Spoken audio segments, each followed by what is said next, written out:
Hey, everybody, welcome back to the podcast. You're listening to the longest running superhero role playing game on Earth. As always, I'm your host, the Game Master, and today we're going to be talking about the Fantastic Four. With me today is my son. Hello. But before we get into the game, make sure you hit that like button, subscribe, ring the bell, and as always, leave a comment because that really helps us out on our end. We've got a great community here, and it's all thanks to you guys. Thank you so much for being here. With all that said, let's dive in. The prologue to this one takes place in November of 1961. The alien race known as the Skrull finish a long and drawn out civil war. The new emperor is Dorak. He orders four Skrulls to go to Earth, and they assume the identities of the Fantastic Four. One of them, disguised as Sue Storm, steals a diamond worth $10 million. Another one, disguised as Johnny Storm, using high-tech gadgets to mimic all the stuff that Johnny can do, melts down a statue. The third Skrull is disguised as the Thing. He attacks an oil rig, and last but not least is a Skrull who causes a blackout in New York City. So far in this adventure, or this series of adventures, however you want to look at it, the Thing fought his counterpart, and the good one won, and he took it back to the Fantastic Four's headquarters, where it was the Skrull was placed in stasis. We said that Reed had a gadget that kind of just paused them in time.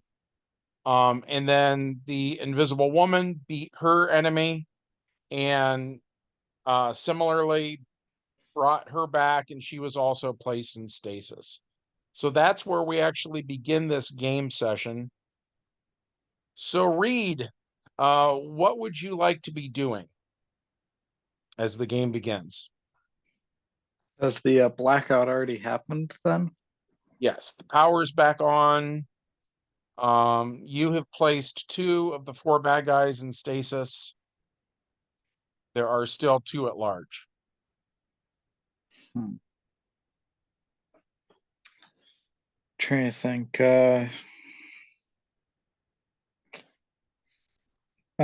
Do we have a supercomputer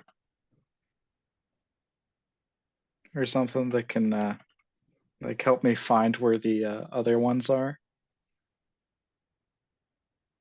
Yes. Um, roll. Well, what is your intelligence? 15? Okay, give me a roll on 2d10 and tell me what you get. 12. All right. Um, so you actually are noticing kind of like a flight pattern in a way to these crimes, where if you were to take like thumbtacks and stick them in a map, that kind of thing, Mm-hmm. they're kind of clustered around a central area. Hmm. It seems like they're not venturing too far out into the massive amount of territory that is New York. You know what I mean? Interesting. Uh, am I able to like roll again to find the like exact location I think it is that they're starting from? No, that was kind of the roll. If All if right. you'd rolled some doubles or something like that, I would have been a little more specific. But you've certainly got it narrowed down to like a city block. Hmm. And then do we have like a flying car or anything I could take or? Yes, actually. Ben stole it earlier, but returned it without a scratch. And I'm kind of borrowing a page from Star Wars Episode 1, how it's like C3PO is in that movie, but he's like naked. You know what I mean? Yeah. Same idea. So this is the Fantasticar. It's just that in the comics it wasn't supposed to appear yet, but we Hmm. kind of needed it. So we were like, well, okay, but it's naked. I see. So it's totally functional. It's just missing its outermost panels. That's all. All right. Yeah. And then is there any other members of the Fantastic Four? Like, here right now? Well, I was running this as a series of solo adventures. Yeah, So I will. I was just gonna let him know where I was going in case I get like knocked out. I see. Yeah, you can tell somebody what's going on. Sure. All right. We'll say Well, I'll Johnny is here. all right. Yeah, I'll let him know that I'm heading out to that city block and that like I shouldn't be too long and all that. Okay. And then I'll Um, take the Fantastic car. okay, cool. Well, so give me another IQ roll, All right. which should be no problem for Mr. Fantastic. 11. Okay. Um, so you will notice there's actually a surprising amount of wildlife in New York. There Hmm. are things like raccoons and squirrels and stuff like that that live in the city who have adapted to the urban sprawl, right? And there's a bunch of kind of birds and so on and so forth. But as you're flying along, you will see a dodo bird. Hmm. Yeah, it seems a bit unusual. Yes. Is it a weird color or anything? Well, I mean, the weird part is that it's extinct, right? Yeah. There should be none. But no, it seems to be the right well, you know what? It's completely black and white. Let's say that the legs or the beak should maybe have a little yellowish orangish tint to them, Hmm. you know what I mean? Something like that. Uh, this is absolutely totally black and white, almost like a black and white photograph would be. Weird. I guess I'll stop the Fantastic car and go up to it. As soon as it sees you, um, it will turn into it will shapeshift into a pterodactyl and attack you. Hmm. All right. Uh, uh, so let's roll initiative,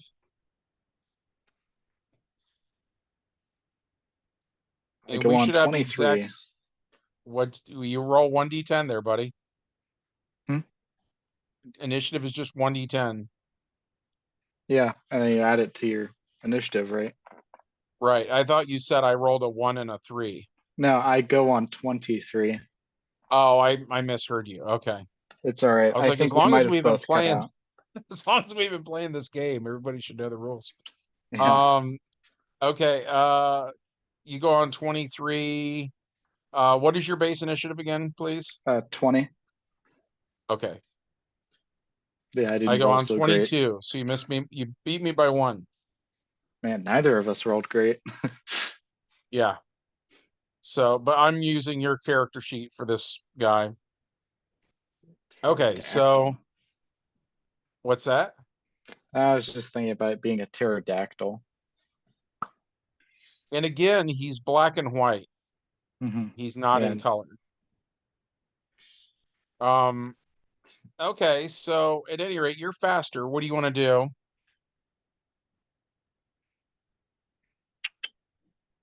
uh, you know what? I want to take a chance. I want to see if I can talk it out. Uh, Okay, I go don't ahead. know. Uh, You yeah, just I want to want to be make like like, a charisma check or something? yeah, like I'm not here to hurt you.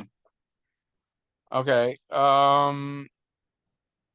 So the spirit of the thing you were saying is something akin to like a I come in peace, that kind of thing.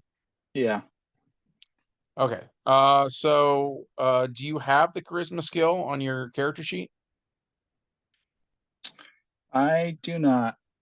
Got a Okay. lot of science stuff, but not a lot of talking stuff What is your influence attribute?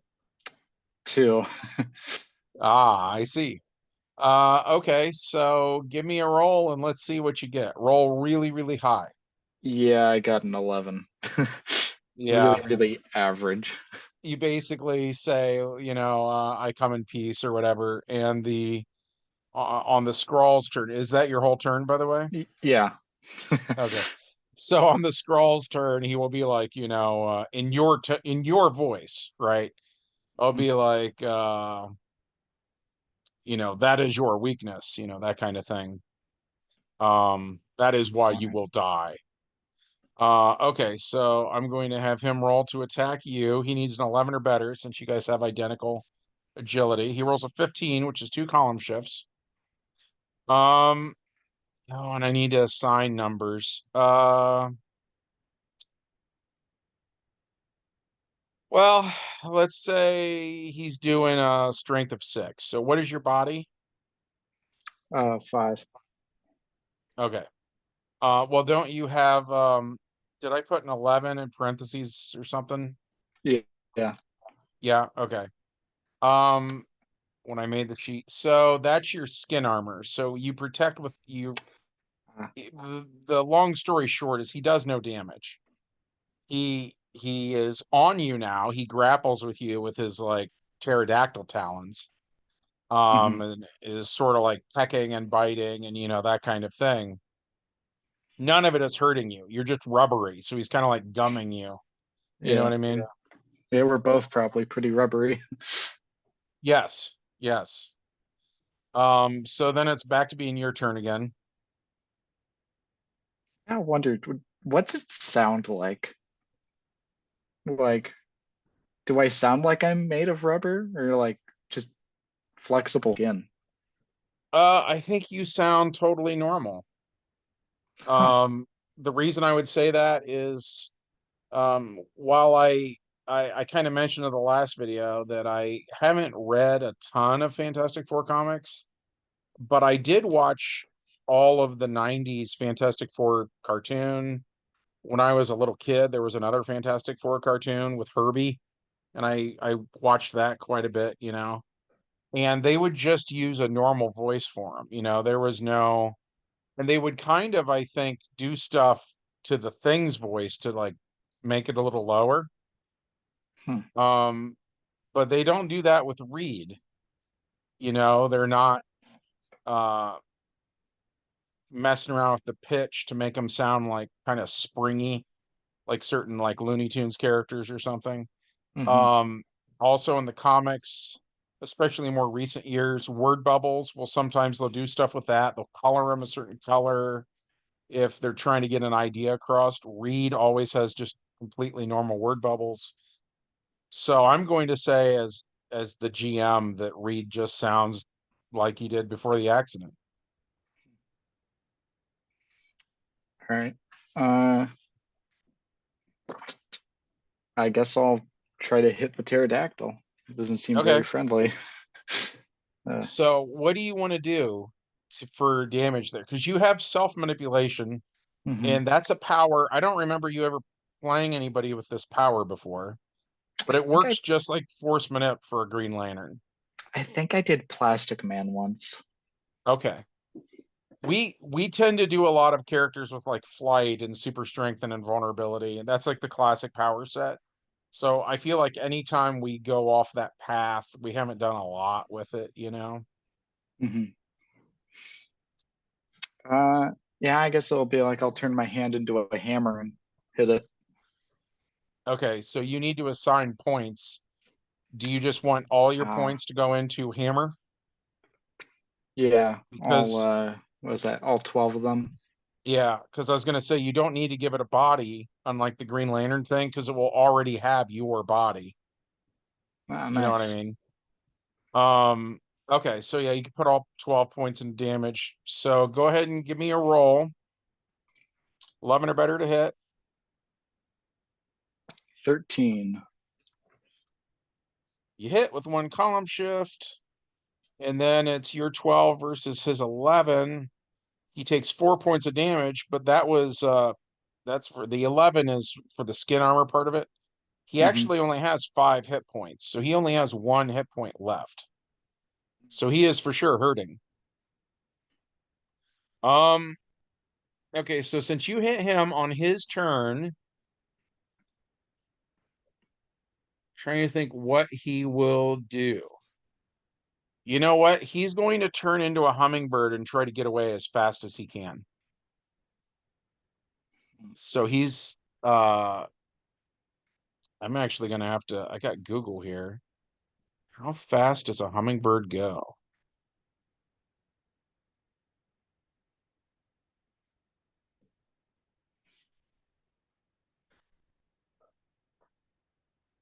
About 60 miles an hour. So four APs is 20 miles an hour. Five APs would be 40 miles an hour. So that's six APs of speed. So he's moving with a flight speed of six, just away from you. And that's his whole turn. Hmm.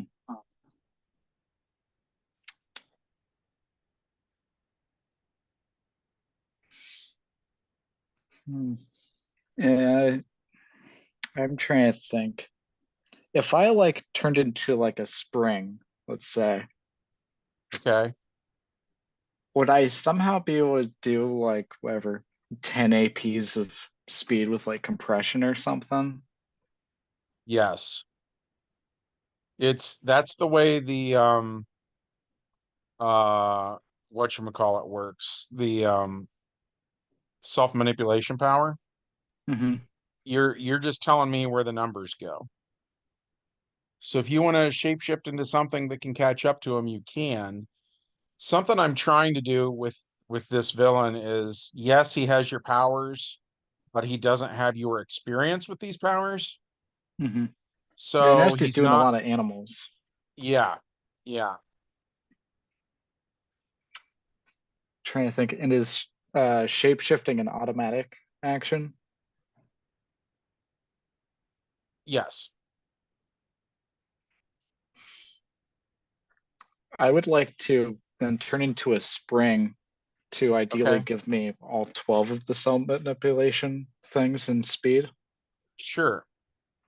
And you want to try to grab him or something? Yeah, I want to turn into like a net or something, or like a bubble.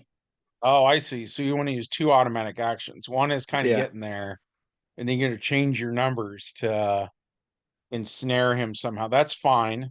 Hmm. And I assume I mean, you're a smart guy. You're not going to be a net with such big holes that a hummingbird can just fly through it, right? Yeah, I'd We're think it talking about more something like really if fine, more like like a a screen parachute door. sort of thing where it's there isn't a hole. I see. So you just solid, Yeah. just okay. That's totally cool. Okay, so honestly, catching up to him in terms of just the speed comparison just happens. You don't need to roll for that. You're there. Yeah. Ensnaring him then, what do you want? Are we putting, for instance, all of the points into dexterity so that you have the higher dexterity to try to catch him? You know what I mean? Or Maybe, but I think I'd also need some body to like keep them there. Well, no, it keeps my body. Yeah, it'd be all decks maybe. Maybe okay, 10 decks, 2 strength or something. that's fine. I mean, it's up to you. It's however you want to break up the numbers. You want to put a plus 10 on your dex? Yeah. What is your dex normally? 3. Okay, so that's a 13. That's good because the opposing value is 9 because he put 6 points into shrinking Mm. when he got smaller, which I guess actually means he's a really large hummingbird. Yeah. He's probably like the size of a football. I didn't use enough APs there. At any rate, though, it is what it is. He's Then he also what turned I was into a trying to do with the dodo. So, black and white thing is he's only seen this stuff in books. hmm. So he's never seen a real dodo bird, obviously, right? So he's going based on something from a book, and that's why he left the color out. Hmm. Um, but likewise, he's probably seen a picture of a hummingbird, but has no idea how big a hummingbird actually is. It's The interesting point you can being, change his colors. yeah. Um, okay, so it's your 13, I think we said, versus his Yeah. 9 means you Hmm. need a 7 or better. 11. Okay, you succeed with no column shifts. And then what was it? You were putting 2 points into strength, was it? Yeah. So what's your So, new strength? 5. Okay, so that's just the 5 versus 5. So you're on him. You know what I mean? You envelop Hmm. him. So let's see. Getting there was an automatic action. This was a dice action. You have another auto in case you want to, whatever, you know.